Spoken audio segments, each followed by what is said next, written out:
When you think Star Wars superweapon, you think Death Star, right? The moon-sized planet killer? But what if I told you it doesn't even crack the top 3?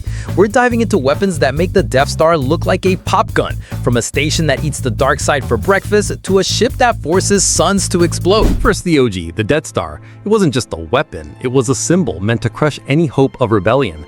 Powered by the same kyber crystals as a Jedi's lightsaber, it focused that energy into a beam that could shatter a world.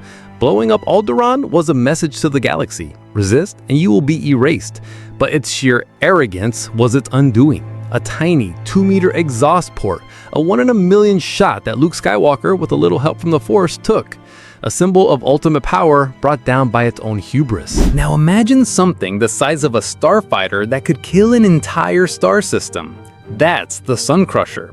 It didn't blow up planets, it fired a special torpedo that made a star go supernova, vaporizing every planet and moon in the system.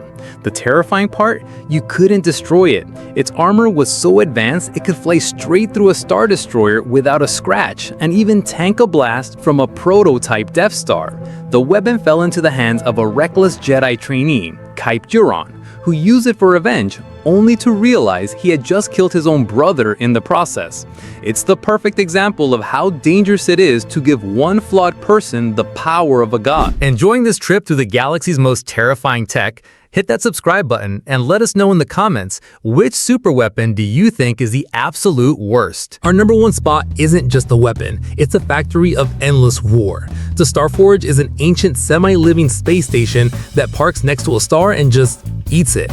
It then uses the corrupting influence of the dark side to turn that energy into a fleet of warships and an army of droids, almost instantly. But there's a catch. The Starforge feeds on negative emotions like hate and fear, and its power is so corrupting it consumed its own creators.